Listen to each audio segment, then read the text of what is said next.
and also refugia for plants and animals to survive with climate change. So the most important of these lands, in addition to the green ones on the map, are those mustard-colored properties there that you see. They're relatively healthy and intact, and they have conditions that will make them resilient to changes in climate. But we have a long way to go, and in Ohio, about 85%, in other words, I said most of those green pieces of land are public lands. Not all of them are. Some of them are privately owned. The Nature Conservancy owns, for example, about 25,000 acres, but most of these are private or public lands that are in green. That means that the rest of the mustard-colored lands are private lands, rather. So we've got 85% of our forests in private lands, and those are where we really need to concentrate now. We have a lot of work to do. And because of private lands, it's going to take a different approach. And it means working with many of these landowners and really starting with some of the larger ones. And unfortunately, over the years, we've tended to alienate some of these largest landowners, the timber investors. The largest tracts are owned by companies that are cutting the forest, providing jobs and income, but they're not always doing it in a way that protects the environment. And we've tended to view these companies as the adversaries and pushing them away, the same people that we need to really work with if we're going to go to scale. In farm landscapes, our environmental goals are different. They are related to water. And again, we're looking at kind of impacts to streams in the state of Ohio, but also downstream in Lake Erie, the Great Lakes, Mississippi River, and even down to the Gulf of Mexico. Our organization is international, and we have offices in every state working on these kinds of topics and trying to work together. We've used a similar approach often in these places where we protected some headwaters and riparian buffers, and we've done some wetland restoration work. But there is no way we're going to protect water quality just by buying farmland and turning it into natural habitats. The traditional mental model that natural resources are either conserved for nature or are exploited unsustainably by people hasn't gotten us where we need to go. You saw the information from Elena on kind of how far we still need to go on phosphorus. And so you might be saying now, kind of, this is really a downer of a talk. We get it. Efforts to save lands and waters is falling short. Yeah, we have to admit that we have a ways to go.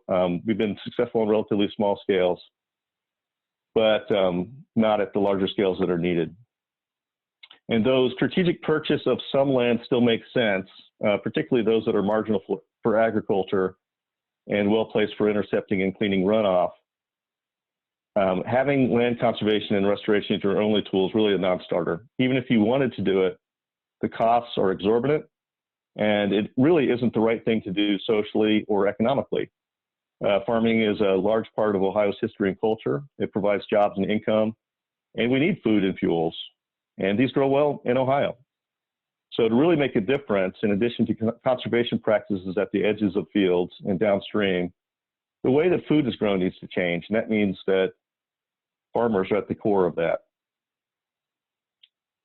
So we've been learning and trying new things here in Ohio and in other places that are becoming models for how to have some success, or at least beginning of some successes. And the most important thing that we've done is really to try to get to know the agriculture businesses better. We've hired active farmers to join our conservation team, and we have sat down with the leads of fertilizer companies, commodity groups, and farmers to share our goals and needs. And some of the people that have been involved in these conversations and who I'm thinking of now are participating in this conference today, actually. So now when we sat down together, we talked about our businesses, of course, but we also talked about sports and families and pets and many other things, and we listened a lot, and we found that we have a lot in common. For example, none of us really wants to see fertilizers end up in our streams and lakes. That's a wasted resource from the farmer's perspective, and a driver of harmful algae blooms from an environmental perspective.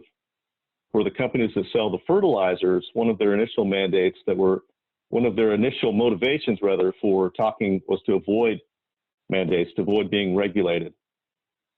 They didn't want those to be brought down upon them in a way that really didn't understand their businesses, and they knew that they needed to take action even if it meant selling a little less fertilizer or constraining the flexibility that they have and how they did their work. So with some common goals in mind and a lot of mutual understanding of kind of what our goals were, we set out to develop together and with business leadership a program that encourages more sustainable use of fertilizers. It's based on science with an eye toward protecting water quality in a way that is possible for businesses to implement and still turn a profit. This 4R certification program is actually run by the Ohio Agribusiness Association, and it's directed by a Nutrient Stewardship Council that has representation from environmental NGOs, research, government, farmers. It also has a third-party certification component to it to ensure that farmers aren't just, and fertilizer companies aren't just self-reporting that they're following the standard. They actually have to be evaluated by a third party. And this program was, excuse me, that was born in Ohio. It's now been adopted in 4 more states and the province of Ontario, Canada. It's also being considered in 8 other states, and it's affecting at least 2.8 million acres of farmland in the Lake Erie and Ohio River watersheds already, and the acreages are growing. But there is no happily ever after yet. We still have a lot more to do, and let me see if I can get, there we go. We have more work to do, and there was more that was needed, and there still is to be successful. But we've continued to build on the relationships. So the relationships we built through that 4R work has really been helpful to move some other ideas along. Some of the things that need to be done to increase or improve water quality really are not profitable at the farm level. So an example of that would be taking land out of production and putting it into a nutrient treatment wetland. So because of that type of need, it led us to develop, in partnership with the Ohio Farm Bureau Federation and many other businesses, environmental groups, and state governments, a concept to target funding to the practices that, though they're not profitable at the farm level, would provide the greatest bang for the buck in terms of improving water quality. This concept was fully embraced, improved, and advocated for by Governor DeWine and his administration. And then it passed through the General Assembly of Ohio, and that program would be H2 Ohio. And the dollar figure you see there, I have to admit it's at risk right now. That was a 2-year funding for this program. Because of economic concerns, I expect that that number may go down some. We're working to try to keep as much of it there as we can, and really focus on some of the activities that help create jobs as well. So these are some solid successes, but the challenges we face are huge, and additional tools are likely to be needed to solve the problems, and time will tell. Regardless, the relationships that we've built are helping us to find lasting solutions, whether through voluntary financial incentive programs or even practical regulation. I'm going to switch gears a little bit now and talk a little bit about forest conservation. And I'm going to talk about a project that's actually not in Ohio, but I think provides a great model. It's a 250,000 acre forest protection project in the Cumberland Plateau of Virginia, Tennessee, and Kentucky. And it uses an approach that we call working woodlands, which is a combination of Forest Stewardship Council, sustainable timber management, profits from timber extraction, and funds for conservation that come from the sale of carbon offsets.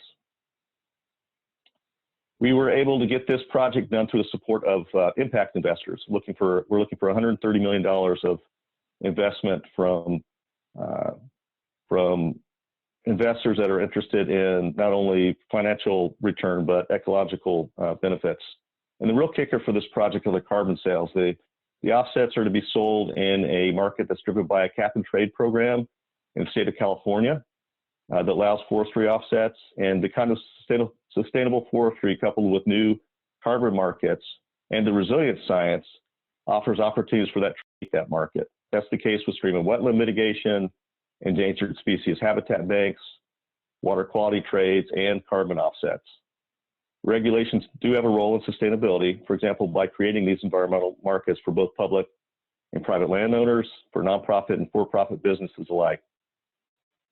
But these types of programs are a little different than what people normally think of when they consider regulation. So really kind of this idea of the winning the environmental war, the battle cries for the environment, has been a central part of the history of the environmental movement. The way that we've approached protecting the environment has been likened to wars. We fight for clean water, we destroy the arguments of industry, and we defend the planet. We tend to think that it's our job to focus just on the environment or the planet part of sustainability. And this has helped achieve some successes, but the world is different now. And so are the issues, the technologies, and what it will take to succeed. More of us need to move toward really the second paragraph of this quote by Senator Nelson. We need to move beyond fighting and toward conversation. Now, most of the sustainability work we need to do to be done at a scale that matters will look a lot more like collaboration. So I want to end with 3 things that I'm practicing now. I haven't mastered these, but working on it. The first is to kind of avoid this false dichotomy of planet or profit, and instead kind of embrace that duality. Find that third way, the triple bottom line. Who do you need to convince or engage as a partner? And instead of turning away or fighting against these folks that you might think is antagonists, walk towards them. I'd say don't run towards them because you might scare them because they're not used to people always being nice to them if you're environmentalists. But you can make friends with them when you sit down together and get to know each other. That's important. Second, really, you need to listen to understand. This is probably the most important part of this. When engaging with someone who you consider to be, have a different perspective, rather than really listening, do you sometimes find yourself thinking about how you're going to dismantle their argument? You're already working on your argument to what they just said while they're talking. You're not really listening. Yeah, I do that still, some too. I try not to. What you really should be doing is trying to get into a state of curiosity, really listening to what they're saying and trying to understand, not being afraid to ask follow-up questions, and just trying to get deeper. Listening and staying curious and asking probing questions will help you to get a sense of why the person you're talking with may be resistant to your idea of sustainability. Their concerns are usually legitimate based on their reality. They're just coming from a different place. And you'll need to figure out how to manage those concerns to get support. And it'll make your concept stronger. If you model this behavior, others often will as well. I have to say, though, that sometimes there are people that have a hard time letting old habits die. I would say that from both the environmental perspective and kind of the business perspective. And you can be a little selective in who you work with to really partner. Poor listeners are generally bad collaborators, so everyone involved, starting with yourself, needs to really be a good listener. Finally, go slow to go fast. We need to slow down upfront to work with these new partners, together developing the policies and programs that will deliver large-scale and lasting values for people, profit, and planet. Co-create. You can get some quick wins, build confidence and pride in the partnership, and that'll make it much easier to get the next one. Success breeds success. Don't let the perfect be the enemy of the good, and get some wins under your belt, even if not big, and go from there. So it is my job, it's really my passion to protect the environment, and strict conservation is an important tool, one that we need to keep and to build from. But if we're going to do more than win battles, if we're going to forge a sustainable future for our planet, we need to preach less and listen more. We owe it to the world to understand all 3 legs of that sustainability stool. If we can find more ways to make protecting the environment profitable, many, many more people will do it. Maybe almost everybody will be doing it, maybe even the Onceler. And that's the kind of success that we need. Thank you. Thanks, Bill. That was great and really informative. It was really nice to see the breadth of the projects that you discussed. Let me first bring the audience questions to you, and then if there's time, I'll ask one discussion question, or we'll move the discussion to after all speakers have had a chance to present. A clarification question here, along with a probably a little deeper question, is what were the criteria that were used to identify how much additional land is needed to create this resilient network, how much additional forest land is needed, and there were 2 questions on the same lines of, how much, what is that number, how many acres, and what's the criteria to determine what that should be. That's a great question. I want to say Boy, the acreages in Ohio, it's in the hundreds of thousands of acres. I don't have the number off the top of my head, but I can get that. It's basically a doubling of what we have now, more or less. And how was that come about? It was actually the way that we did that. We looked at each ecoregion of the country and looked at what the best opportunities were for conservation with resilience in mind. So when we look at resilience, we're looking at topography and intact structure of the forest and species diversity. And so we're looking at that. We feel that, if you have some topography, it allows species to move to microclimates that they can hunker down in and kind of last through with climate change. And then the connectivity is kind of more obvious. Are these properties and lands divided by highways or by farm fields or mining practices or things that would prohibit mammals, for example, or amphibians from moving easily between them. So that was done throughout the entire country and really identifying the best opportunities for that. So that was the way that was developed. What's the exact correct number of acres that within that mustard colored map to protect? We'll take as much as we can get. I don't think we have a specific number. It'd be great to get all of it, obviously. And really, it's already in forest. It's just a matter of keeping it in forest and keeping it well managed. And I'm sorry, what was the second question? The next question we had here was, again, this was, I think, more of a clarification. Are there any carbon offset programs for the prairie lands? Yeah, that's not as well developed, but there have definitely been some protocols developed for prairie lands, and they're looking even at conserving existing prairie lands. And a lot of the carbon in those systems are in the soil, not surprisingly, and in the root systems.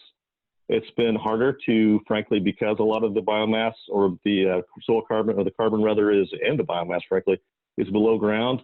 It's harder to measure that than it is in an above ground system, but it can be done. There are some examples of that. I'm not aware that that's a part of the California system. I believe it's right now primarily focused around forestry, but it does include forest conservation, so avoided deforestation along with improved management and reforestation or afforestation efforts. But yeah, there's definitely interest in that. There's also interest in that in the farm landscape, and there have been some carbon deals done on soil carbon for farm systems as well, looking at improving soil health, and things like conservation tillage do help with that, but there are many other practices that can be used to improve soil health and increase soil carbon. And that's something I think shows a lot of potential moving forward. Frankly, Brent could probably answer these questions better than me. He's an expert in this stuff.